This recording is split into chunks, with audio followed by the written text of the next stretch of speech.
होइन भविष्यमा साह्रै धेरै तिमीलाई चाहिँ रक्सी खान मन लाग्यो र पैसा पनि छैन भने त्यो चाहिँ मिलाएर यताउता गरेर पुलिसले थाहा नपाउने गरिकन चोरी गरेर खानु कतै पसेर भने जस्तो खालको भविष्यमा मिल्ने भए होइन फलानु फलानु ठाउँ जानु भनेर लेखाएको छ कि त्यसमा फैसलामा नि भविष्यमा यसो गर्ने भए यसो गर्नु भन्ने पनि हुन्छ फैसला के हो त्यो हो भने हो होइन भने होइन हो के थियो भने देखि नेकपा एउटाको नाममा थियो त्यो नेकपा अर्काको नाममा दिएको थियो यो नेकपा भन्ने मेरो पार्टीको चाहिँ नाम हो है भनेर पो भन्न खोजेको यो त सोझै ओलीलाई फाइदा हुने गरी निर्णय भयो हैन त्यो देखियो उहाँलाई गर्नकै लागि केही गुण तिर्नुपर्ने मा गुण तिरेको देखियो देशले रगत मागे मलाई बलि चढाऊ भन्नेहरू पञ्चायत ढल्दै गर्दा पञ्चायत ढाल्न चाहने धेरै ढले धेरै मरे पञ्चायत ढाल्न चाहने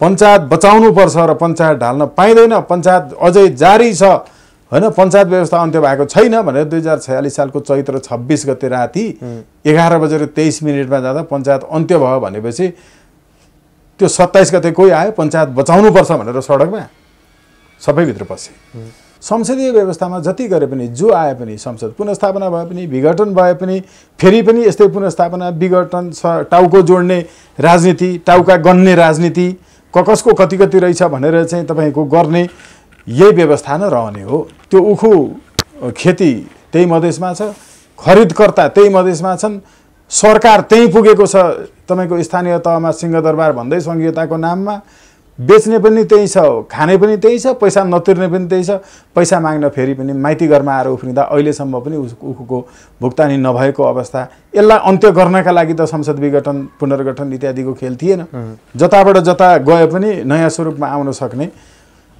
यो उभयलिङ्गी संसदीय चरित्रको एउटा पाटो हो त्यो भएको हुनाले हामीले एकदम स्पष्ट भनेका छौं कि विप्लव ओली गच्छदार राउत जोसुकै होस् संसदीय व्यवस्था चाहेको हो कि हैन एक दोस्रो यो धेरै खेलबाड जनताले चाहिँ रुचाउँदैनन् अब यो बढी भइसक्यो हामी अर्कै युगमा प्रवेश गरिसकेका छौं प्रचण्डले हिजो किन सुरु गरेका थिए र अन्त्य किन गरे उनले गरेको सशस्त्र विद्रोह गर्नु पर्नाको कारण अन्त्य भयो त उनले सशस्त्र विद्रोह जे भनेर सुरु गरेका थिए त्यो कारण अन्त्य भयो त ती कारणहरू अहिले पनि जिउका त्यौ छन् राज्यको कसैलाई जानकारी नदिकन विदेशी जासुसलाई भेट्नु भनेको त्यो जासुसको कर्मचारी हो केपी ओली प्रमाणित रूपमा इन्डियाको रको कर्मचारी हुन् र नेपालका सबै रहरूको रका एजेन्टहरूको मुख्य कर्मचारी उनी हुन् यसमा कुनै अर्को प्रमाणै खोज्नु पर्दैन प्रमाणै त्यही हो जुन कुरा गर्न मिल्दैन प्रधानमन्त्री भइसकेपछि पञ्चायत व्यवस्था अन्त्य हुने बेलामा जति शक्तिमा थिए मान्छेहरू तिनीहरू त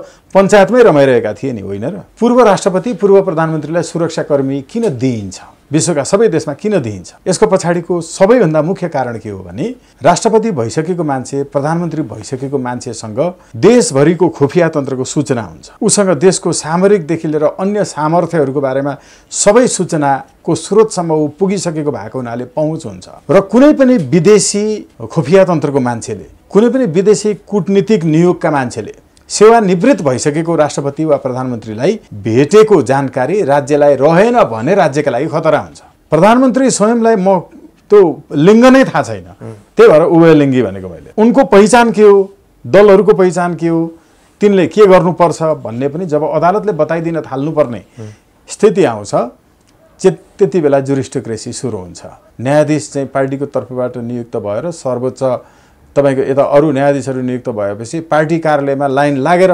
धन्यवाद दिन गएको त फोटै छापिएको हो नि त मिडियामा अब यसरी देखि पार्टी कार्यकर्ताहरू न्याय गर्न गएपछि त यहाँ त जनताले न्याय होइन 47 सालको संविधान फर्किन पनि सक्छ नेपालमा अब न्यायपालिकादेखि लिएर सबैतर्फ विदेशीहरूको सेटिङ अनुसार भइरहेका कुराहरू त यो तथ्य नै हो होइन यो तथ्य यस कारण हो कि पार्टीको कोटाबाट न्यायाधीशहरू छानिएको कारणले पार्टीहरू विदेशीबाट सञ्चालित भएको हुनाले यो तथ्य हो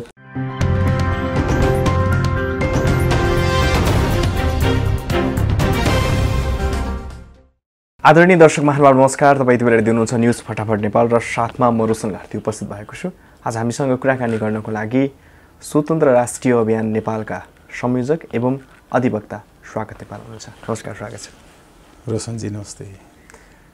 अहिले पछिल्लो समयको नेपाली राजनीति जता जता मोडिँदैछ, तपाईहरूले चाहिँ कसरी नियालिरहनु भएको छ, कसरी विश्लेषण गर्नुहुन्छ अनि अब चाहिँ यिनीहरूलाई चाहिँ कसरी हस्तक्षेप गर्न सकिन्छ होला भन्ने के आकलन गरिरहनु भएको छ?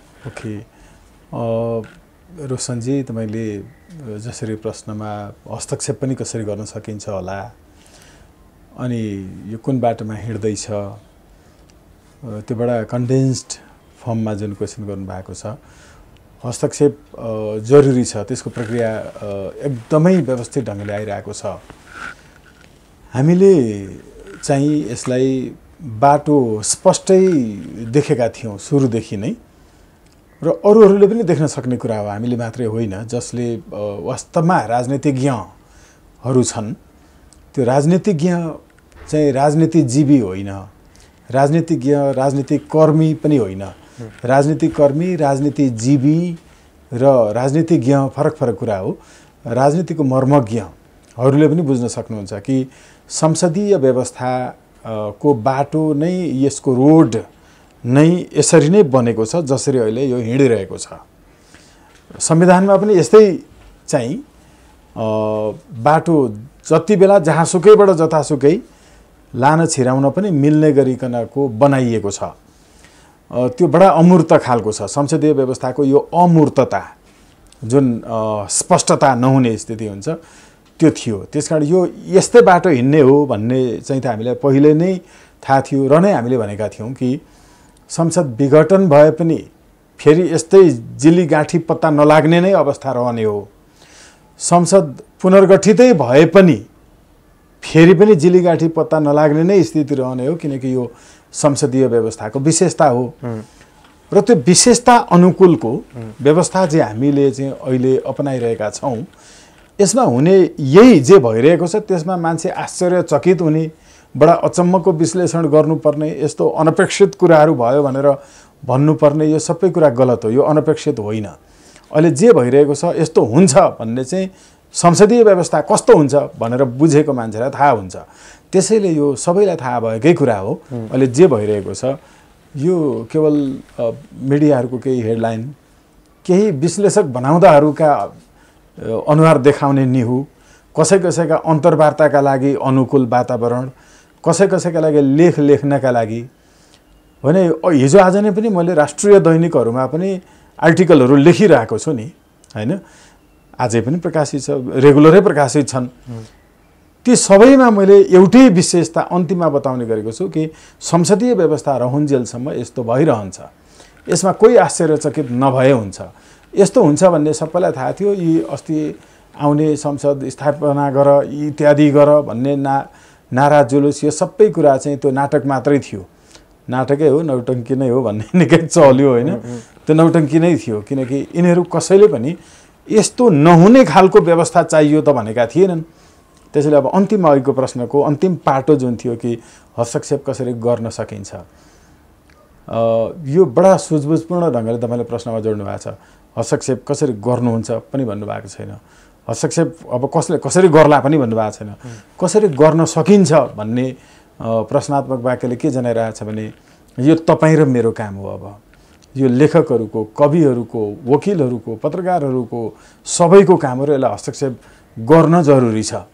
त्यो हस्तक्षेप गर्न कसरी सकिन्छ त्यसकारण तपाईँले भन्नुभएको छ कि यसलाई पहिलो अहिले स्थिति कस्तो भएको छ भने तपाईँको फ्रान्सेली राज्य क्रान्तिको समयमा जस्तो कर्मचारीले कर्मचारीकै विरुद्ध विद्रोह गर्नुपर्ने, न्यायाधीशहरूले न्यायाधीशकै विरुद्ध विद्रोह गर्नुपर्ने, पत्रकारले पत्रकारकै विरुद्ध विद्रोह गर्नुपर्ने, वकिलले वकिलकै विरुद्ध विद्रोह गर्नुपर्ने अहिलेको स्थिति हो। जस्तो नयाँ आइरहेका वकिलहरू, नवोदित वकिलहरू जसले बालवाटारको जमिन आफ्नो बनाउने वकिल नै सर्वोच्चको न्यायाधीश हुन जाने व्यवस्था र यस्तो वकिलगिरी एउटा वर्ग छ बेग्लै। त्यो जुनसुकै पार्टीको भए पनि त्यो एउटा वर्गको वकिल छ, जो सामन्तको वकिल हो, जो विदेशी तत्त्वको वकिल हो, जो संसदीय उभयलिङ्गी प्रकृतिको चाहिँ जनता मारा व्यवस्था हो, युवा बेचुवा व्यवस्था हो,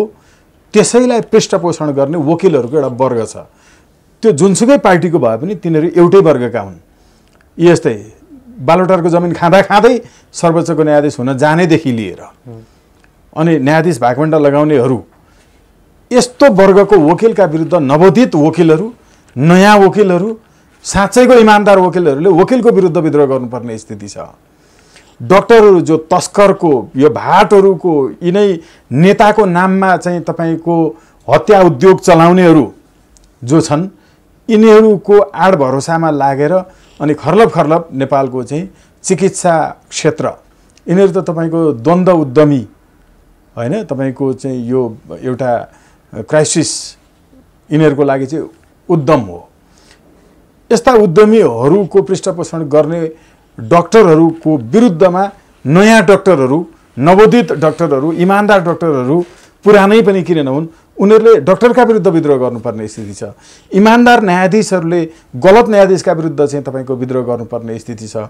इमान्दार सैनिक र इमान्दार प्रहरीले त्यही भित्रको गलत इमान्दारहरूले चाहिँ गलत सैनिक र गलत प्रहरीको विरुद्ध विद्रोह गर्नुपर्ने स्थिति छ। यो विद्रोह सबै तर्फबाट प्राध्यापकहरूले त्यही गर्नुपर्ने स्थिति छ। पत्रकारहरू हेर्नुहोस् त, कोही पत्रकार त्यो 46-47 सालदेखि रिपोर्टिङ गरिरहेका पत्रकारहरू जसले हाड छाला पसिना आँसु रगत मासु सबै सकेर साँच्चै इमान्दारीपूर्वक पत्रकारिता गर्दा एउटा झोला मात्रै बोकेर हिँड्नुपर्ने स्थिति अहिले पनि छ। तिनका छोराछोरी कहाँ पढिरहेका छन्, तर एकैचोटि अर्बौंको अंशबन्डा गरेर अर्को पटक नयाँ टेलिभिजन, अर्को पटक नयाँ पत्रिका अंशबन्डा गर्ने मिडिया मालिकहरू जो छन् यिनीहरूको विरुद्ध इमान्दार पत्रकारले विद्रोह गर्नुपर्ने स्थिति छ। भनेको राष्ट्रिय जीवनका विविध क्षेत्र र सामान्य सबै क्षेत्रका भित्र आन्तरिक विद्रोह, अन्तर्विद्रोह हो। यो विद्रोहले बिस्तार बिस्तार हो हस्तक्षेपको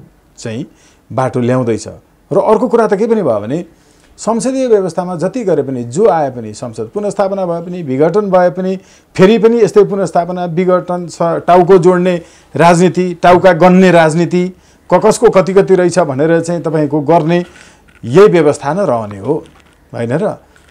त्यहाँ हाम्रो उर्लाबारीको चाहिँ एउटा बास्तोला चेलीले चाहिँ दाइको हत्या भएको विषयमा चाहिँ आएर आफै मर्नुपर्ने गरिकन चाहिँ भिड्नुपर्ने अवस्थाको अन्त्य चाहेकै हो। निर्मला पन्तको हत्यारा खोज्नका लागि होइन। उखु किसानले त्यो उखु खेती त्यही मधेसमा छ, खरिदकर्ता त्यही मधेसमा छन्, सरकार त्यही पुगेको छ तपाईँको स्थानीय तहमा सिंहदरबार भन्दै संघीयताको नाममा, बेच्ने पनि त्यही छ, खाने पनि त्यही छ, पैसा नतिर्ने पनि त्यही छ। पैसा माग्न फेरि पनि माइती घरमा आएर उफ्रिँदा अहिलेसम्म पनि उखुको भुक्तानी नभएको अवस्था। यसलाई अन्त्य गर्नका लागि त संसद विघटन पुनर्गठन इत्यादिको खेल थिएन। यो त यही व्यवस्था टिकाउन न हो। त्यो भएको हुनाले हामीले यो अहिलेको स्थितिलाई चाहिँ संसदीय व्यवस्थाको अन्त्यतर्फ यिनै अहिलेका दल, नेता र सरकार लगायतले संसदीय व्यवस्थाले काम गर्दो रहेनछ है भन्ने पुष्टि गरिसके। त्यो चाहिँ एउटा पोजिटिभ पक्ष छ। र पनि यही व्यवस्थामा अगाडि बढ्न खोजिरहेछन् उनीहरू। यो व्यवस्थाको इन्टरटेनमेन्ट नै यही हो त्यसको भनेर भनिरहेछन्। झगडा गर्ने जुन प्रकारले अस्ति 23 गते देखियो संसदमा, र अहिले चाहिँ यो संसदीय व्यवस्था चाहिँ लगभग फेल भयो भनेर तपाईँहरूले आवाज उठाइरहँदा विप्लव पनि भर्खरै सार्वजनिक भएका छन्। उनको आवाजमा त कार्यकारी राष्ट्रपति अथवा कार्यकारी प्रधानमन्त्री हुनुपर्ने, अब त राजावादीलाई पनि सँगसँगै लिएर जानुपर्छ भनेर भने यसले के अर्थ जनाउँछ? हो, यो विषयमा चाहिँ उहाँहरूले चाहिँ मबाट बधाई प्राप्त गर्नुहुन्छ, किनभने हतियार नबिसाइकन शान्ति प्रक्रियामा आउन सफल हुनुभयो। सिके राउतलाई पनि लगभग त्यही गराउनु भयो। अब अहिले विप्लवहरूलाई पनि त्यही गराउनु भयो। उहाँहरूले हतियार बिसाएको भन्नु पनि भएको छैन। हामीसँग हतियारै थिएन र हतियारको राजनीतिमा हामी थिएनौँ भन्नुभएको छ, तर बमहरू पड्काउनु भएको लगायत सबै कुराहरू, एनसेलका टावरहरूमा हान्नुभएका कुराहरूले छैनन् भनेर भन्ने कुरो चाहिँ होइन पत्यार लाग्दो देखिँदैन। नभएको राम्रो।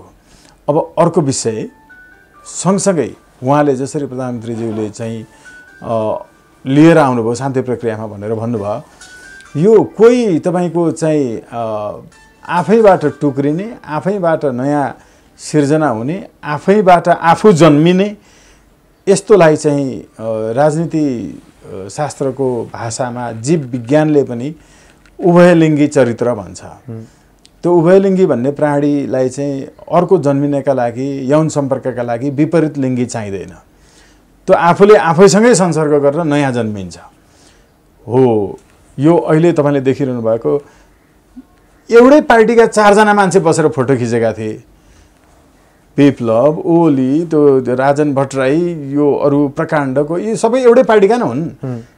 अनि अलिअलि के मिल्दैन, यसो बाहिर निस्किन्छन्, फेरि भित्र आउँछन्, आफै टुक्रिएर अर्को पार्टी हुन्छन्, त्यही आफै टुक्रिएर अनि फेरि बन्ने जीव हुन्छ नि, अमिबा लगायत जस्ता होइन, अक्टोपस जस्तो जताबाट जता गए पनि नयाँ स्वरूपमा आउन सक्ने यो उभयलिङ्गी संसदीय चरित्रको एउटा पाटो हो।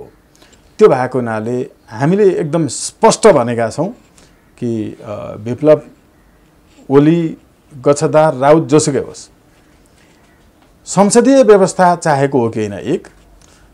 दोस्रो, यो धेरै खेलबाड जनताले चाहिँ रुचाउँदैनन्, अब यो बढी भइसक्यो, हामी अर्कै युगमा प्रवेश गरिसकेका छौँ। त्यसो भएको हुनाले एकदम स्पष्ट त त्यो विप्लवले फेरि किन युद्ध सुरु गरे, प्रचण्डले हिजो किन सुरु गरेका थिए र अन्त्य किन गरे, उनले गरेको सशस्त्र विद्रोह गर्नु पर्नाको कारण अन्त्य भयो त।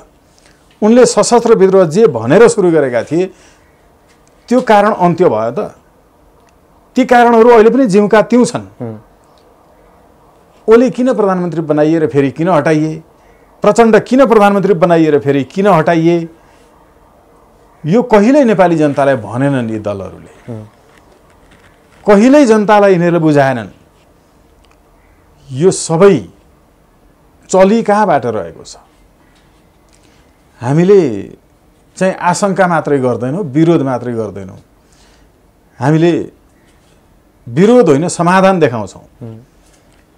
यसमा केपी ओली मात्रै संसारमा एकजना यस्तो प्रधानमन्त्री हो कुनै देशको जसले आफ्नै देशको परराष्ट्र मन्त्रालयलाई पनि जानकारी नदिकन विदेशीको खुफिया संयन्त्रको प्रमुखलाई राति राति भेट्छ। आफ्नै देशभित्रको कुनै संयन्त्रलाई जानकारी नदिकन भेट्ने संसारको केपी ओली मात्रै एउटा सरकार प्रमुख हो। राज्यको कसैलाई जानकारी नदिकन विदेशी जासुसलाई भेट्नु भनेको त्यो जासुसको कर्मचारी हो। केपी ओली प्रमाणित रूपमा इन्डियाको रको कर्मचारी हुन् र नेपालका सबै रका एजेन्टहरूको मुख्य कर्मचारी उनी हुन्। यसमा कुनै अर्को प्रमाणै खोज्नु पर्दैन, प्रमाणै त्यही हो जुन कुरा गर्न मिल्दैन प्रधानमन्त्री भइसकेपछि। अब यो सबै भइकिन रहेको छ। अहिले यति बेला पनि केपी ओली स्वयंमा नै यो फेरि अछुतो चाहिँ कोही पनि छैनन् है। अछुतो हुँ भन्ने पुष्टि गर्न यिनको टेलिफोन कल डिटेल्स लगायत सबै सार्वजनिक गर्नुपर्छ। त्यो भएको हुनाले अहिले यहाँले भन्नुभएको यही भित्र यिनीहरू रमाइरहेका छन्, यसैभित्र मनोरञ्जन गरिरहेका छन्, त सम्भव कसरी छ? यसरी सायद सोध्न खोज्नु भएको हो भने पञ्चायत व्यवस्था अन्त्य हुने बेलामा जति शक्तिमा थिए मान्छेहरू तिनीहरू त पञ्चायतमै रमाइरहेका थिए नि, होइन र? राणा शासन अन्त्य गर्न लागेको बेलामा जसले प्रयत्न गरिरहेका थिए ती अत्यन्त सानो सङ्ख्यामा थिए। तर राणा शासन अब हटाइदिए हुन्छ भनेर राणाहरूले भनेर हटेको हो र होइन नि। त्यसकारण जहिले पनि त्यो विद्रोह गर्ने शक्ति अहिले चाहिँ बौद्धिक विद्रोहको समय हो, अहिले चेतन सत्ताको चाहिँ समय हो। त्यो भएको हुनाले जुन इभल्भमेन्टका साथ यो आइरहेको छ, सुरुमा त मान्छे हाँस्छन् होइन, हामीले राइट टु रिजेक्ट 10 वर्ष अगाडि भन्दा हाँस्नेहरू अहिले चाहिने रहेछ भनेर भन्दैछन् आफै। त्यो भएको हुनाले क्रमशः मान्छेले बुझ्ने र अब चाहिँ बुझिसकेको स्थिति छ। अहिले हामी सडकमा गएर हरेक मान्छेलाई राइट टु रिजेक्ट चाहिन्छ कि चाहिँदैन? उम्मेदवार गलत रहेछ भने निर्वाचन बहिष्कार गर्ने होइन, उम्मेदवार चाहिँ बहिष्कार गर्ने, राइट टु रिजेक्ट चाहिन्छ कि चाहिँदैन? हामीले जिताएका मान्छेले यो काम गर्छु भनेर जितेको हो, तर त्यो काम गरेन भने हाम्रो भोट फिर्ता माग्ने र तिनलाई फिर्ता बोलाउन पाउने अधिकार, राइट टु रिकल हुनुपर्छ कि पर्दैन? सबैले हुनुपर्छ भन्छन्। मान्छेले बुझि चाहिँ सकेका छन्। खाली बाँकी यति छ कि प्रत्यक्ष निर्वाचित भन्नेहरूले राइट टु रिकल र रिजेक्ट छुटाएका छन्। राइट टु रिकल र रिजेक्ट भनेर जो अभियानहरू इत्यादि चलाइरहेका छन् उनीहरूले प्रत्यक्ष निर्वाचित चाहिँ भन्दैनन्। हेर्नु अहिले एकदम सबैले सबै कुरा भने जस्तो देखिन्छ, तर एउटैले डेमोक्रेटिक ट्याक्सेसन सिस्टम पनि, एउटैले जुडिसियल पुलिस पनि, एउटैले राइट टु रिजेक्ट पनि, एउटैले राइट टु रिकल पनि, एउटैले दुई दलीय प्रणाली पनि र एउटैले प्रत्यक्ष निर्वाचित पनि। यो 6वटा कुरा चाहिँ एउटै सङ्गठनले भनेको तपाईँले सुन्नुहुन्न। यो मध्ये एउटा मात्रै कुरा बोकेर हिँडिरहेका छन्। यसको पछाडि स्वार्थ छ, यसको पछाडि तपाईँको चाहिँ इन्टरनेसनल एलिमेन्ट्सको अन्तर्राष्ट्रिय तत्त्वहरूको हात छ। जब तपाईँले एकै ठाउँमा यो कुरा पाउनुहुन्छ यति बेला सम्पूर्ण कुरा सन्तुलनमा हुन्छ। त्यो हामीले गर्न नसक्ने भन्ने छैन। 18 देखि 24 वर्षसम्मको हरेक युवालाई अनिवार्य राष्ट्रिय स्वयंसेवामा लगाउने, जसले उत्पादन सेना निर्माण सेनाको काम गर्छ र 2 घण्टा हरेक दिन फिजिकल एक्सर्साइज गर्छ त्यो युवाले, उसका लागि होस्टेल, उसका लागि स्वास्थ्य, उसका लागि शिक्षा भनेको आवास, स्वास्थ्य र शिक्षा तीनवटै निःशुल्क बनाइदिने बित्तिकै त्यो युवाले गरेको 2 घण्टा, देशभरिको लाखौँ युवाले 2 घण्टा गरेको कामले हामीले विदेशबाट नेपाल आउने खाद्यान्न सबै रोक्न सक्छौँ। त्यसपछि हामीले पनि निर्यातको युग सुरु गर्छौँ। यी विषयतर्फ त कोही पनि जाँदैन त, किनकि यो गर्ने बित्तिकै इन्डियाको पनि व्यापार सकिन्छ, अरू धेरै ठाउँको सकिन्छ। उनीहरूले हामीले यो गर्न दिँदैन, यो नगर है भनेर नेपालका पार्टीहरूलाई भन्छन्, तर यो कुरो मान्नलाई मान्छे तयार छैनन् र मान्छे तयार छन् नि। यस कारणले हामीले बुझ्न सक्छौँ कि व्यवस्था मुलुकलाई चाहिएको के हो। व्यवस्था चाहिएको चाहिँ यो हो भन्ने कुरामा निश्चित भइसकेपछि अरू सबै कुरा गौड बन्छन्। त्यसैले हामीले त अहिले यो पार्टी मिल्यो, त्यो पार्टी मिल्यो, यो टुक्रियो, यो फुट्यो, यो जुट्यो, यो भन्नै जरुरी छैन। किनभने नेपालमा भएका सबै पार्टीहरू बेग्ला बेग्लै नाम गरेको एउटै पार्टी हो। तपाईँ के फरक देख्नुहुन्छ ओली र प्रचण्डको पार्टीमा? देउबा र प्रचण्डको पार्टीमा के फरक देख्नुहुन्छ र? अस्ति भर्खरै देउबाले प्रचण्डलाई, प्रचण्डले देउबाले भोट हाले हुन् होइन? साझा विवेकशीलले नेपाली कङ्ग्रेसलाई भोट हालेको हो राष्ट्रिय सभामा। फरकै छैन त केही पनि। अनि राजेन्द्र महतोको पार्टी र नेकपा भनेको त एउटै न हो, किनकि नेकपाले नै जिताएको हो राजेन्द्र महतोलाई। It was not only a strategy of election, त्यो केवल चुनावको मात्रै रणनीति थिएन। त्यो पार्टीहरूको मूलभूत चारित्रिक एकता थियो। नाम त फरक हुन्छ, फरक फरक नाम गरेको उनीहरू एउटै पार्टी हुन्। त्यो भएको हुनाले हामीले जानुपर्ने निकास के छ भन्ने कुरोमा अझ बढी जनताले निष्कर्ष निकालिरहेका छन्। यसबाट त्यो बलियो हुँदै आएको छ। भनेको विप्लव जस्ता व्यक्तिहरू पनि सार्वजनिक भएर केही हुनेवाला छैन देशलाई। होइन, यो त तपाईँको अहिले तत्कालको राजनैतिक समीकरणमा कुनै पनि योगदान छैन होइन?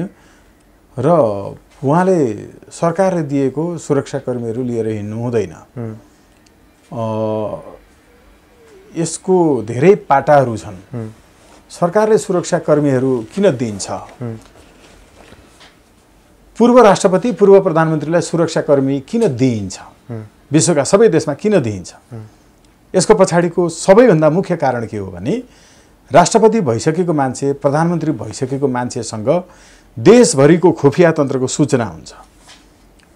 उसँग देशको सामरिकदेखि लिएर अन्य सामर्थ्यहरूको बारेमा सबै सूचनाको स्रोतसम्म ऊ पुगिसकेको भएको हुनाले पहुँच हुन्छ। र कुनै पनि विदेशी खुफिया तन्त्रको मान्छेले, कुनै पनि विदेशी कूटनीतिक नियोगका मान्छेले सेवानिवृत्त भइसकेको राष्ट्रपति वा प्रधानमन्त्रीलाई भेटेको जानकारी राज्यलाई रहेन भने राज्यका लागि खतरा हुन्छ। विदेशीले पूर्व राष्ट्रपति जोसँग सबै राष्ट्रको बारेमा सूचना हुन्छ, त्योसँग विदेशीले राज्यको अनुमति लिएर मात्रै भेट्नुपर्छ। र विदेशीले चाहिँ सोझै भेट्यो भने हाम्रो देशलाई खतरा हुनसक्छ। त्यसकारण त्यहाँ सुरक्षाकर्मी राखेको त उसलाई डाइरेक्ट अरूले नभेटुन् भनेर हो। त्यहाँ भेट्न आउनेहरूको बारेमा पहिला धेरै देशमा त पूर्व राष्ट्रपति, पूर्व प्रधानमन्त्री, पूर्व गृहमन्त्री र पूर्व रक्षा मन्त्रीले चाहिँ राज्यको अनुमति लिएर मात्रै, अर्कै पार्टीको सरकार आयो भने पनि त्यो सरकारको अनुमति लिएर मात्रै विदेशीले भेट्न पाउने व्यवस्था छ। सुरक्षाकर्मी त्यसकारण राखेको हो। तपाईँको बेलायतमा प्रधानमन्त्रीलाई पनि बकिङहम प्यालेसको अति विशिष्ट कक्ष जहाँ अमेरिकी राष्ट्रपति आउँदा मात्रै पस्न दिइन्छ, त्यहाँ बेलायतकै प्रधानमन्त्रीलाई पस्न दिइँदैन? किन? सुरक्षा खतरा भनेको त्यस्तो कुरा हुन्छ। त्यो प्रधानमन्त्री जनताको छोरा हो, उसले त्यहाँभित्र जुनसुकै बेला खतरा सिर्जना गर्न पनि सक्छ।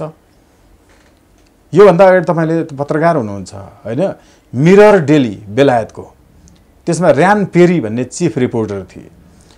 उनले बकिङहम प्यालेसको त्यो अति विशिष्ट कक्ष जहाँ त्यसको प्रधानमन्त्रीलाई पनि पस्न दिइँदैन, त्यहाँ अमेरिकी जोडी आएर बसेको बेलामा उनले पत्रकारिताको जागिर छोडेर धेरै वर्षपछि अनि आर्मी ट्रेनिङ गरेर त्यहाँबाट आयोग पास गरेर अनि जागिर खाएको तपाईँको 18 वर्ष पछाडि अमेरिकी राष्ट्रपतिको जोडी आएर त्यहाँ बसेपछि उनी त्यहाँको चाहिँ शिष्टाचारको हिसाबले पुगेको बेलामा फोटो खिच्न सफल भए। त्यो फोटो खिचेर उनले चाहिँ मिरर डेलीमा समाचार लेखे, मैले आर्मीको जागिर खाएको केवल आर्मी राजप्रासाद सेवामा आएर यो कक्षभित्र प्रवेश पाउनु मात्रै मेरो कारण थियो आर्मीको जागिर खानु। आज म यो कोठामा प्रवेश गर्न सफल भएँ र यहाँको फोटो खिच्न सफल भएँ। म यदि आतङ्कवादी हुन्थेँ भने अमेरिकी राष्ट्रपति जोडी आजै मारिने थियो। त्यसैले यहाँको सुरक्षा कति पनि छैन। यो एउटा न्युज लेख्न मात्रै मैले यति वर्ष सारा पढेर पास गरेर फिजिकल ट्रेनिङ गरेर आर्मीको रूपमा यति वर्ष जागिर खाएर यहाँ आइपुगेर यो समाचार म लेख्न सफल भएँ। मेरो जीवनको उद्देश्य यति थियो। अब यही समाचारबाट राजीनामा दिन्छु भनेर राजीनामा पनि लेखेँ र्यान पेरीले। हेर्नु, पत्रकारिताको होइन, हामी कहाँ त पत्रकारिता गर्नु भनेको त्यो प्रधानमन्त्रीको प्रेस विज्ञप्ति लेख्ने जब प्रेस चाटुकार बन्ने नियुक्ति पाउनका लागि भर्याङ छ नेपालमा पत्रकारिता। मैले खालि अघि यो केमा जोड्दै थिएँ भने त्यो र्यान पेरी पसेर त्यत्रो वर्ष जागिर खाएर त्यो सुरक्षा संवेदनशीलता रहेको त्यो कक्षमा किन प्रधानमन्त्रीलाई नै पनि पस्न दिइँदैन बेलायतको समेत? किन पूर्व राष्ट्रपति प्रधानमन्त्रीहरूलाई तपाईँको सुरक्षाकर्मी दिइन्छ?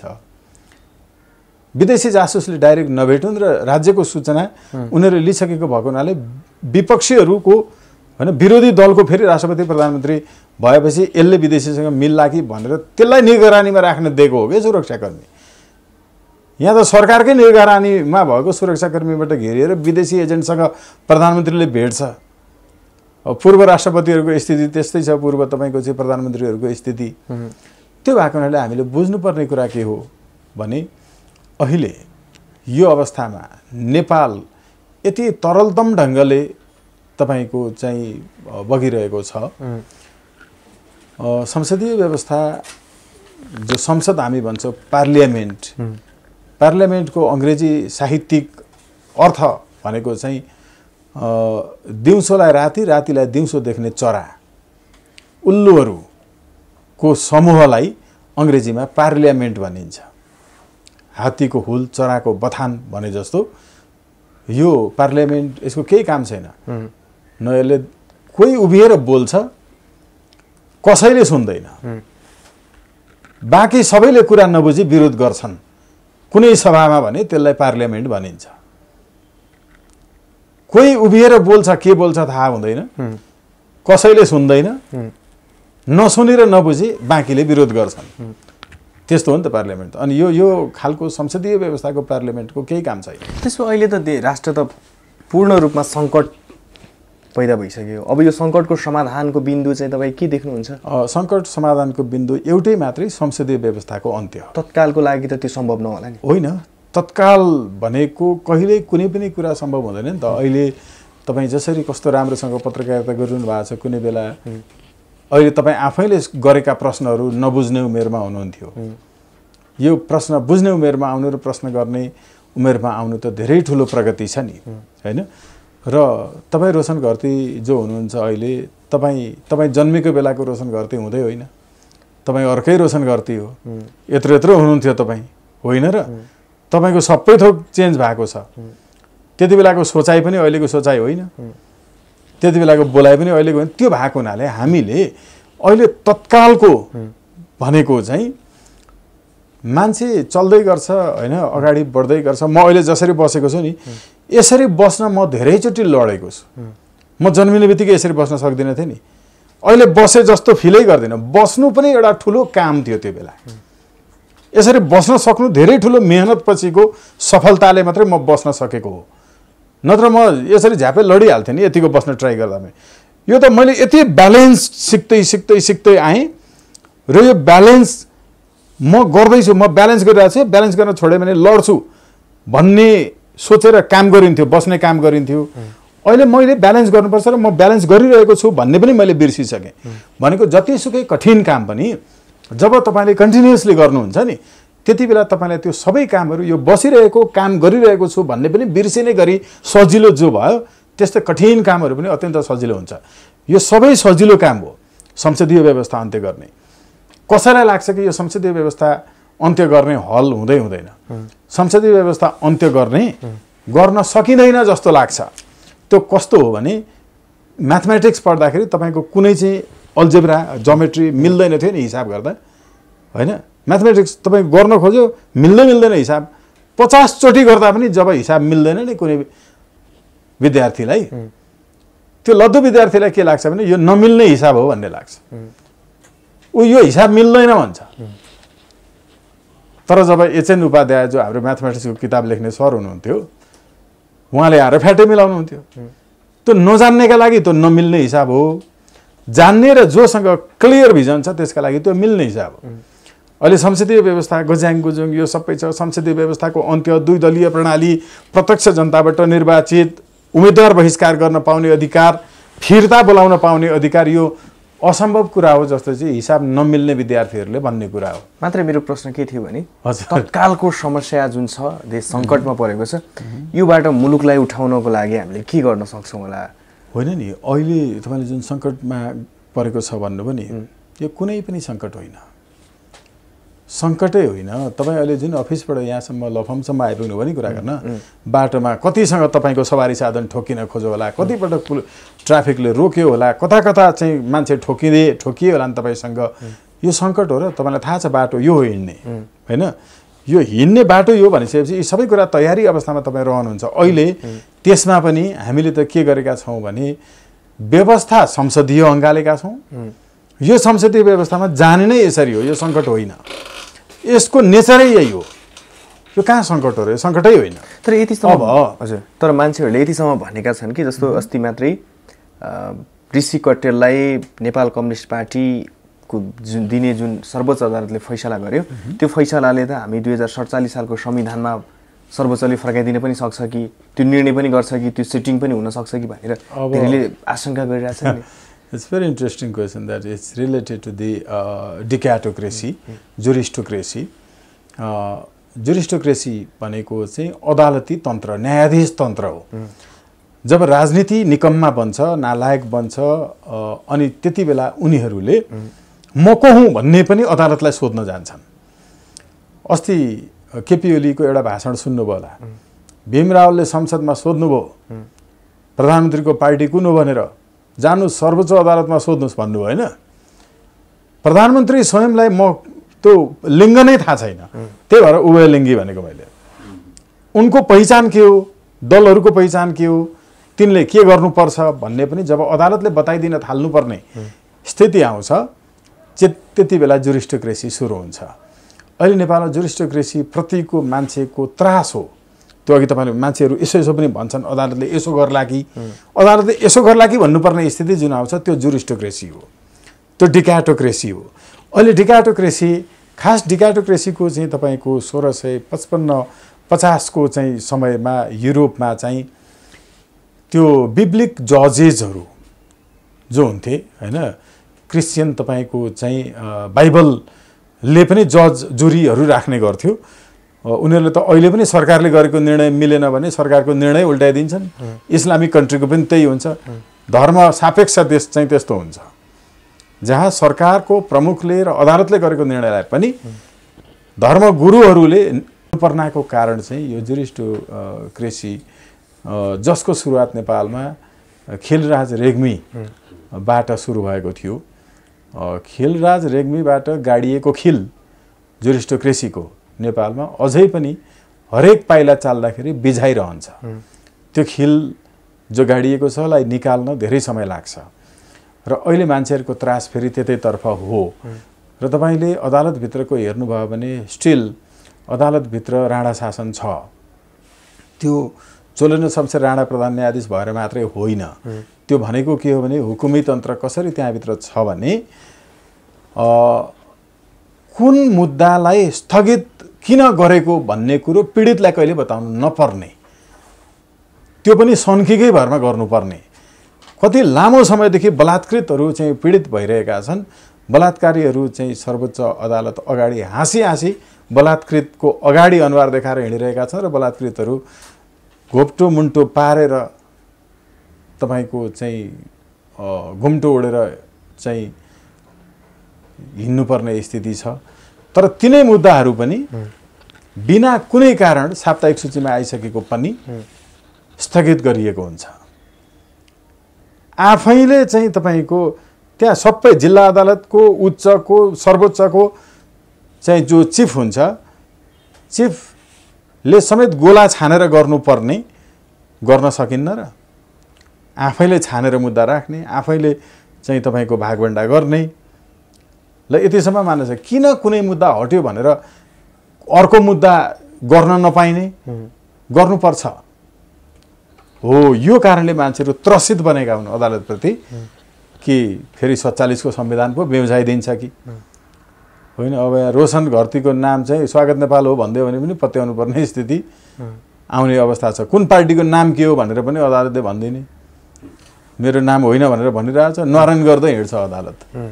हेर्नु है, यो भएको हुनाले यो के कारणले भइरहेछ सबैलाई थाहा छ जनतालाई। सार्वजनिक जमिन तपाईको चाहिँ बालुवाटार सोझै आफ्नो बनाउनेहरू न्यायाधीश ठ्याकै हुन्न गइसकेपछि र पार्टीको चाहिँ उम्मेदवार जस्तो चाहिँ न्यायाधीश चाहिँ पार्टीको तर्फबाट नियुक्त भएर सर्वोच्च तपाईको यता अरू न्यायाधीशहरू नियुक्त भएपछि पार्टी कार्यालयमा लाइन लागेर धन्यवाद दिन गएको त फोटै छापिएको हो नि त मिडियामा। अब यसरी देखि पार्टी कार्यकर्ताहरू न्याय गर्न गएपछि त यहाँ त जनताले न्याय होइन, 47 सालको संविधान फर्किन पनि सक्छ, जे पनि हुन सक्छ होइन। अनि जुन प्रकारको त्यो फैसला आयो यो चाहिँ प्रचण्डले भने जस्तै सेटिङ हो कि विदेशी हस्तक्षेप पनि भेट्न सकिन्छ? होइन, नेपालमा अब न्यायपालिकादेखि लिएर सबैतर्फ विदेशीहरूको सेटिङ अनुसार भइरहेका कुराहरू त यो तथ्य नै हो होइन। यो तथ्य यस कारण हो कि पार्टीको कोटाबाट न्यायाधीशहरू छानिएको कारणले पार्टीहरू विदेशीबाट सञ्चालित भएको हुनाले यो तथ्य हो। तर अहिले यो अवस्थामा चाहिँ नेकपाको फैसलाको सवालमा एउटा कुरो अत्यन्त सबैले चाहिँ सम्मान गर्नुपर्ने फैसला, त्यसमा यो फैसलाको तलबाट गन्ने हो भने 6औं हरफ 6th लास्ट लाइनबाट तल चाहिँ तपाईको देखिकन राजनीति गरिएको छ। तर त्योभन्दा माथि तपाईले हेर्नुभयो भने चाहिँ के छ, अन्तिम प्रकरणभन्दा माथि भने कुनै टाउकेले, कुनै ठालुले, कुनै भुँडेले सरकारमा पुगेकै भरमा देखि अर्काको नाममा दर्ता रहेको पार्टीलाई आफ्नो नाम भनेर बनाउने र संवैधानिक अङ्गका प्रमुखदेखि लिएर संवैधानिक अङ्गका ती पाँडेपजनी गरिएका, नियुक्त गरिएका आयोगका आयुक्तहरू भनिएकाहरू पनि ल भाइ यसो गर त भनेर प्रधानमन्त्रीले र प्रचण्डले भनेपछि ठ्याकठ्याकी उसको नामको पार्टी तिनलाई दिने, त्यस्ता पनि हुन्छन् आयुक्त। आयुक्त भनेको त तपाईको लरेट्सहरू, स्कलर्सहरू होइन, प्राज्ञिक बौद्धिक व्यक्तित्वहरू पो हुन्छन् त। अब लगेर तिनका प्रेस विज्ञप्ति लेख्ने 54 सदस्य सबैलाई लगेर चाहिँ आयुक्त बनाइदिएको छ। के गरेछ, हिजोसम्म पानी ल्याऊ भन्दा जसले ल्याएको छ त्यही अनि आयुक्त हुन गएको छ, अनि तिनलाई त्यसको पार्टीको नाम जेसुकै होस् मेरो पार्टीको नाम यो बनाइदियो भनेपछि त्यही बनाउँदा रहेछन् भन्ने कुरो त अदालतले प्रमाणित गर्यो। अब यस्तो चल्दैन है भनेर अदालतको फैसलामा जो भनियो, एउटा पार्टी त्यो नाममा दर्ता भएकोमा त्यही नाम अर्कोलाई दिन मिल्दैन भन्ने जति फैसला आएको छ यो चाहिँ एकदमै सम्मानयोग्य फैसला छ र हामीले यसलाई त्यसरी लिनुपर्छ र यो राम्रो पक्ष हो। तर अन्तिम 6औं हरफभन्दा तलको चाहिँ त्यहाँ फेरि एक्स्ट्रा जुडिसियल एक्टिभिजम गरियो। एक्स्ट्रा जुडिसियल एक्टिभिजम र जुडिसियल एक्टिभिजमसम्म चाहिँ तपाईको धेरै अपेक्षा गर्न सकिन्छ। त्यो कस्तो हो भने 2065 सालको मङ्सिर महिना 2065 साल अङ्क 8 त्यो भनेको मङ्सिर महिनामा प्रकाशित नेपाल कानुन पत्रिकाको एउटा नजिर, जसमा तत्कालीन न्यायाधीश बलराम केसीज्यूले देशभरिको चाहिँ यो डान्स बार, क्याबिन, रेस्टुरेन्टमा काम गर्ने चेलीबेटीहरूले क्लाइन्ट त्यो कस्टमरसँग बसेर चुरोट खाइदिनु पर्ने, रक्सी खाइदिनु पर्ने, अनि त्यो बिल बढेपछि साउजीलाई फाइदा हुने, उसले अलिकति टिप्स दिने त्यो चेलीलाई। अनि भूकम्पले घर भत्किएर सानो भाइ पढाउनका लागि काठमाडौँमा आएर डेरा गरेर बसेर त्यहाँ रातभरि काम गरेर 2 बजेतिर फर्केर कोठामा गएर सुत्ने, स्वास्थ्य बिग्रेको छ रक्सीले, चुरोटले। अनि त्यो कस्टमरले दिएको जुन हुन्छ तपाईँको चाहिँ गेस्टले दिएको अलिअलि टिप्स पनि स्टाफ बसमा हालेर घर घर छोडिदिनु भन्दा पहिला साउजीले चाहिँ सबै झारझुर पारेर साउजीले नै राखिदिने। 6-7 हजार 8-10 हजार तलबमा चाहिँ त्यस्तो स्वास्थ्य बिगारेर काम गर्नुपर्ने ती चेलीबेटीहरूलाई अनौपचारिक मनोरञ्जन क्षेत्रमा काम गर्ने यी चेलीबेटीहरूको यो पनि पेसा हो, यसलाई व्यवस्थित गर, यसरी गर भनेर पुरै संसदले बनाउने कानुन जस्तो बलराम केसीज्यूले बनाइदिनु भएको थियो। र त्यसमा सबै सिडिओको हेडेडमा, सिडिओको संयोजकत्वमा चाहिँ उहाँले पुरै त्यसको एउटा स्ट्यान्डिङ कमिटी, स्थायी प्रकृतिको कमिटी बनाइदिनु भयो। जो संसदले बनाउने कानुन थियो उहाँले बनाइदिनु भयो। त्यो अहिले चाहिँ कतिपय ठाउँमा हैन राम्रै त्यो निर्देशिकाले काम गरिरहेको छ, कतिपय ठाउँमा गरेको छैन। हामी पनि त्यो हुनुपर्छ भनेर लागिरहेको छ। मैले भने के भने बलराम केसीज्यूले जुडिसियल एक्टिभिजम मार्फत समाजलाई चाहिने एउटा कानुन दिनुभयो फैसलाकै तपाईको चाहिँ क्रममा, त्यसमा नथी गरेर राखिएको छ। हेर्नु यस्तो पो हुन्छ त, जुडिसियल एक्टिभिजम भनेको सोसाइटीका लागि हैन, देशका लागि चाहिने के हो, यो अरूको नारायण गर्दै हिँड्ने, के गर्ने, तिमी चाहिँ फुटेको जुटेको हो होइन भनेर भन्ने, भविष्यमा यसो गर्ने भए यसो गर हैन, भविष्यमा साह्रै धेरै तिमीलाई चाहिँ रक्सी खान मन लाग्यो र पैसा पनि छैन भने त्यो चाहिँ मिलाएर यताउता गरेर पुलिसले थाहा नपाउने गरिकन चोरी गरेर खानु, कतै पसेर भने जस्तो खालको। भविष्यमा मिल्ने भए हैन फलानु फलानु ठाउँ जानु भनेर लेखाएको छ के त्यसमा फैसलामा नि, भविष्यमा यसो गर्ने भए यसो गर्नु भन्ने पनि हुन्छ फैसला। के हो त्यो हो भने हो, होइन भने होइन। हो के थियो भने देखि नेकपा एउटाको नाममा थियो, त्यो नेकपा अर्काको नाममा दिएको थियो। यो नेकपा भन्ने मेरो पार्टीको चाहिँ नाम हो है भनेर पो भन्न खोजेको त। मान्छेले कसैलाई हत्या गरेको डाइरेक्ट देखियो, सबै सिसी हैन टिभी सर्भिलेन्सबाट पनि क्याप्चर्ड। तर यो चाहिँ स्वागत नेपालले हत्या गरेको भनेर समाएको, अनि काटछाड सबै हेर्दा त स्वागत नेपालको नारायणदेखि लिएर नागरिकतासम्मको नाम त अर्कै रहेछ अरे। नाम मिलेन भने चाहिँ मलाई छोडिदिने,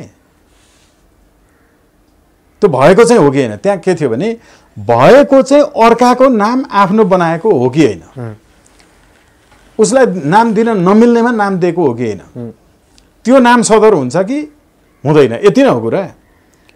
त्यहाँ त यस्तो भयो कि त्यहाँ भएकै हो नि, संसदीय दलको कार्यालय एउटै थियो, केन्द्रीय समिति एउटै थियो, पार्टी कार्यालय एउटै थियो। सबै योभन्दा अगाडि तपाईँको चाहिँ संवैधानिक इजलासले 5 जनाको चाहिँ न्यायाधीशको समूहले त्यो चाहिँ यो है भनेर निर्क्युल गरिसक्यो। त्यसले गरेको निर्क्युल फेरि 2 जना न्यायाधीशले थाहा पाउँदैनन्।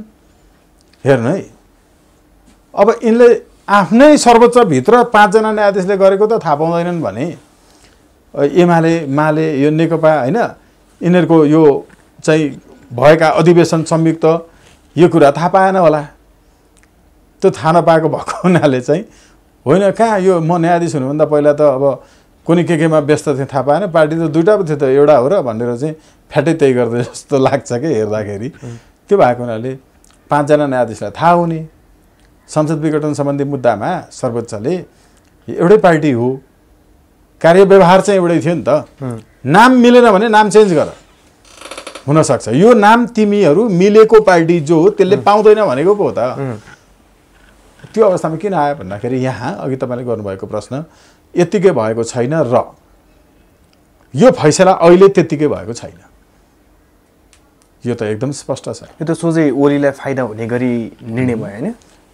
त्यो देखियो, उहाँलाई गर्नकै लागि केही गुण तिर्नुपर्नेमा गुण तिरेको देखियो। जस्तो माधव कुमार नेपाल, प्रचण्ड, केपी शर्मा ओली यिनीहरूले एकअर्कालाई यतिसम्म गाली गरेका थिए, चरित्र हत्या गरेका थिए, एकअर्काले कहिले पनि आफ्नो अनुहार देखाउन नपरोस् भन्ने तरिकाले जुन प्रकारले सडकमा उनीहरूको गाली थियो, बेइज्जत थियो, अब कसरी अगाडि बढ्लान् यिनीहरू? त्यो यिनीहरूको आदर्श त हेर्नु न यिनले बिहान उठेर आफ्ना बुवा आमालाई प्रणाम गर्ने ढोग्ने कहिले गर्थे, न कहिले तपाईको चाहिँ भगवानको मन्दिर इत्यादि कुनै हैन मस्जिद चर्चै जाऊ न कुनै प्रति आस्था छ,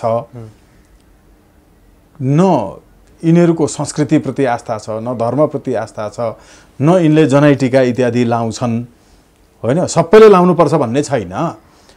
बिहान उठेर तपाईको चाहिँ रक्सीले नै पूजा गरे पनि आस्था त राख। आफ्नो पूजामा रक्सी नभई नहुनेहरू छन्, जनै नलगाउनेहरू पनि छन्, तर अरू आस्था त छन् नि त। न त्यो आस्था छ, न धर्मप्रति विश्वास छ, न आध्यात्मिक छन्, न आफ्नै आफूले मानेका विदेशी नै भए पनि त्यो मार्क्स लेनिन जर्मनीमा जन्मेको, रसियामा जन्मेको यिनको चाहिँ बाबुआमा जस्तै छन्, तर तिनीहरूको फोटो पनि अमेरिकी राजदूत आउँदाखेरि पार्टी कार्यालयबाट छोपेर राखेको थाहा छ नि तपाईँलाई हैन? विदेशी आउँदा आफ्नो बाबुआमा त मानेनन्, विदेशीलाई खेतालो लाएर बाबु मान्थे, त्यो पनि आउँदाखेरि चाहिँ फोटो छोपेर राख्ने। न राजनीतिको आस्थाप्रति यिनीहरू आस्थावान छन्, न धार्मिक आस्थाप्रति छन्। यिनीहरूले केवल के जानेका छन्, अघि तपाईँले गरेको प्रश्नमा, अरूलाई खिसी गर्न, गाली गर्न, दुध कार्न, गुण्डागर्दी गर्न, बलात्कार गर्न, हत्या गर्न, ढुङ्गामुढा गर्न, टायर बाल्न, तोडफोड गर्न, तिग्डम गर्न, यो बाहेक त यिनीहरूले केही जानेका छैनन् नि त। अब त्यो जे जान्दछन् बिचराहरू त्यही त गर्छन्। अहिलेसम्म एकले अर्कालाई बडा राम्रो सम्मानपूर्वक राम्रो गरिदिए हुन्थ्यो मात्रै भनेको पनि सुन्नु भएको छ र छैन नि। यिनीहरूबाट त हाम्रा पछिल्ला सन्ततिहरूले असाध्यै नराम्रो पाठ सिक्छन्। हेर्नुहोस्, खाली गाली गलोच, अनि पछिल्लो पुस्ताकाले पनि त्यही सिकेको देख्नुभयो। युवा नेता भनेकाहरू पनि केवल गाली हेर्नु, कहिले महिलालाई गाली गरेको छ, त्यो राष्ट्रपति जेसुकै होस्। हाम्रो पूर्वीय संस्कार संस्कृति भनेको युद्ध मैदानमा दुश्मनको चाहिँ छातीमा गोली लागेर ढल्यो भने, बाण लागेर ढल्यो भने, त्यसको श्रीमती पनि आउँदा आउँदै लडेर उसको पनि चाहिँ कपडा सपडा च्यात्यो भने पनि उसलाई आक्रमण गर्ने होइन, उसको शरीरको अङ्ग चाहिँ छोपिदिने हो। दुश्मन सेनाको श्रीमती ढल्यो भने पनि। मदन भण्डारी मरे त मरे, अनि विद्या भण्डारीलाई त्यस्तो गाली गर्नुपर्छ त आफैभित्र गाली। अब प्रचण्ड निसन्तान भए भनेर ओलीलाई गाली गर्छन्, निसन्तान भयो त त्यो त्यसरी गाली गर्नुपर्छ। प्रचण्डका छोराछोरी मरे ठिकै पर्यो भनेर हाँस्छन् ओली। यस्तो निकृष्टतम तपाईको चाहिँ हैन, यति घृणास्पद, यस्तो कुपात्र, त्यो तपाईको चाहिँ हामी कुलङ्गार भन्ने एउटा शब्द प्रयोग हुन्छ कि, त्यो ठ्याक्कै कुलङ्गार कपुत हैन। यो चाहिँ सुख सागरमा एउटा कथा आउँछ। हामी यस्तो मान्छेहरूलाई कसरी नेतृत्व भनेर भन्न सक्छौँ, केही न केही त तपाईको पोजिटिभ मेसेज जान सकोस् जनतामा। एउटै कुरा पोजिटिभ छ, त्यो जति भए पनि जस्तो भए पनि आसक्ति नछोड्नु। जे भए पनि नेगेटिभको पनि एउटा चाहिँ शिक्षा हुन्छ कि लागिरहनु नराम्रै प्रति पनि हो, त्यो एउटा शिक्षा चाहिँ पाउन सक्छन्। त्यो बाहेक केही छैन। त्यसैले अघि तपाईँले जो जोड्नु भएको थियो प्रश्नमा, यति निकृष्टतम ढङ्गले गाली गर्ने होइन। अब कुन दिन फेरि अब लड्डु खान थालिहाल्छन् होइन, अनि लोप्पा खाने चाहिँ तपाईँ हामीले हो फेरि जनताले। त्यही त हामी जस्ता युवाहरूले अहिले 2047 साल पछाडिका जुन अनुहार छन्, जुन अनुहार देखियो, त्यो अनुहार चाहिँ परिवर्तन भएको हेर्न चाहन्छन्।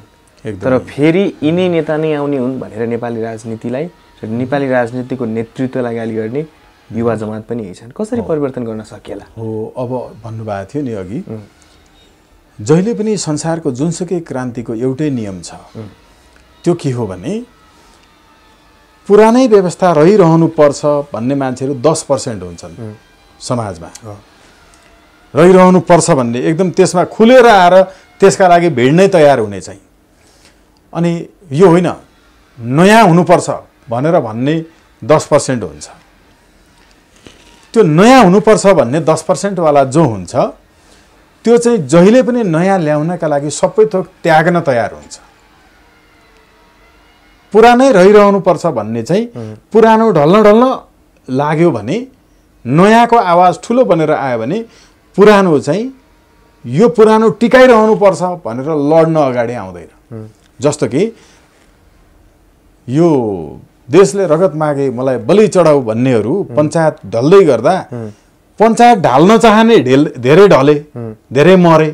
पञ्चायत ढाल्न चाहने, पञ्चायत बचाउनुपर्छ र पञ्चायत ढाल्न पाइँदैन, पञ्चायत अझै जारी छ हैन, पञ्चायत व्यवस्था अन्त्य भएको छैन भनेर 2046 सालको चैत्र 26 गते राति 11:23 जाँदा पञ्चायत अन्त्य भयो भनेपछि त्यो 27 गते कोही आयो पञ्चायत बचाउनुपर्छ भनेर सडकमा सबैभित्र पसे। यो चाहिँ तपाईको अब प्राणभन्दा प्यारो छ इत्यादि के भन्नेहरू राजतन्त्र ढल्दै गर्दा राजतन्त्र ढल्न पाउँदैन, हामी बचाउँछौँ, राजतन्त्र बाँच्नुपर्छ भनेर कोही मान्छे आयो सडकमा मर्न, तर ढाल्न चाहनेहरू चाहिँ ढल्न तयार भए, ढले पनि नि त। यस्तो कुनै पनि व्यवस्था संसारमा यस्तो छैन। त्यो जारशाही ढल्दा होस्, त्यो मङ्सु शासन ढल्दा होस्, त्यो तपाईँको चाहिँ नेपालमा पञ्चायत राणा ढल्दा होस्, नयाँ हुनुपर्छ भन्ने 10% मान्छेहरू चाहिँ मर्न तयार हुन्छ, पुरानो बचाउन चाहनेहरू चाहिँ ब्याक हुन्छन्।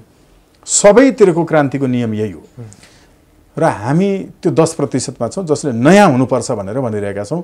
त्यो तपाईँ हुनुहोला, म होला, अरू म जस्तै नदेखिएका मान्छेहरू छन्, खालि उनीहरूको मुखरित हुन सकेको छैन आवाज। यसले गर्दा क्रान्तिको नियम यो एउटा। तर यसका लागि पहिला चाहिँ यी 47 साल पछिका सबैले गलत गर्यो भनेर रिसले मात्रै नयाँ हुनुपर्छ भन्ने मान्छेको काम छैन। त्यो त आफूले खान नपाएर अरूले मात्रै खायो भनेको हो। पहिला सैद्धान्तिक रूपले, वैचारिक रूपले हामीले मुलुकलाई कहाँ पुर्याउने हो र यो देशलाई चाहिएको चाहिँ द्विदलीय प्रणाली हो, प्रत्यक्ष निर्वाचित हो, राइट टु रिकल हो, राइट टु रिजेक्ट हो, 18 देखि 24 वर्षसम्मका युवालाई निःशुल्क आवास, स्वास्थ्य, शिक्षा सहित तपाईको चाहिँ अनिवार्य राष्ट्र सेवामा लगाउने हो भन्ने कुरामा क्लियर भएपछि मात्रै यो तपाईको चाहिँ कुनै पनि मान्छे नयाँका लागि तयार हुन्छ। हेर्नु अहिलेसम्म तपाईको चाहिँ हरेक युवाहरू चाहिँ बिए गर्न मात्रै नेपाल आएर बिए मात्रै गरेर फर्किरहेछ। आज बिए गरेर भोलि श्रीमान श्रीमती छोडेर हिँडिरहेछ र बाकसमा भरिएर आइरहेको छ। अनि नेताहरू चाहिँ संघीयताको नाममा वडादेखि केन्द्रसम्म जागिर खाएर बसेका छन्। तिनको चाहिँ 3-4वटा बिए गर्ने, पहिला भाटे कारबाही गर्थे, अहिले मन्त्री पद पुरस्कृत गरेर चाहिँ दिएका राखेका छन् आफ्ना छोरी, छोरा, बुहारी, भाइलाई। यो स्थितिको अन्त्य चाहिँ वास्तवमा व्यवस्था परिवर्तन नभई हुँदैन। त्यो भनेको संसदीय व्यवस्था परिवर्तन भएर फेरि तपाईको पछाडितर्फ जाने होइन। यसका लागि मान्छे तयार भएपछि त कति पनि समय लाग्दैन। हामी फेरि शान्तिपूर्ण हिसाबमै जाने उसमा छौँ है। अहिले यति नै मात्र एउटा उदाहरण काफी छ कि राइट टु रिजेक्टको बिस्तारै बिस्तारै बिस्तारै थाहा हुँदै आएको हो नि। त्यो 3 महिनामा हलक्क बढेर आएर अर्को एउटा घोगो मकै फलाएर मर्ने मकैको बोट 3 महिनामा मात्रै सर्लक्क आएको आन्दोलन अभियान कुनैले यो देखियो त मिलेको। काङ्ग्रेस, एमाले, माओवादी, राप्रपा, राजावादी, राजेन्द्र महतो सबै मिलेको देखियो त। मिल्दा के हुँदो रहेछ त? यिनीहरूको के कुरो मिलेको थिएन? जनताको लागि मिलेका थिएनन् नि त। जनताका लागि मिल्ने पोइन्ट भनेको त्यही अघि मैले भनेको 6वटा बुँदा हो। त्यो बुँदा भनेकै उन्नत लोकतन्त्र हो, त्यो भनेकै प्रत्यक्ष प्रजातन्त्र हो। त्यसैले स्वतन्त्र राष्ट्रिय अभियानले उन्नत लोकतन्त्र र प्रत्यक्ष प्रजातन्त्रको होइन, हामी यो अभियान मात्रै भन्दै छैनौँ। सुरुदेखि नै यो पोलिटिकल अर्गनाइजेसन हो है। इन अ वे यो उन्नत लोकतान्त्रिक पार्टी हो आफैमा। कुनै पार्टी नमान्नेहरू एक ठाउँमा आयो भने त्यो आफैमा एउटा पार्टी हुन्छ। त्यो भएको हुनाले यो चाहिँ परिवर्तनको नियमको सङ्गतिमा छ, हतारमा होइन। क्वालिटेटिभली, गुणात्मक रूपमा बिस्तारोसँग यो बलियो बनेर सालको रुख जसरी अगाडि बढ्दैछ। हामी सबैलाई गोलबद्ध हुन आह्वान गर्छौँ। हस्, यहाँको महत्त्वपूर्ण समय विचारको लागि धन्यवाद। आभार व्यक्त गर्छु, धन्यवाद ज्ञापन गर्छु।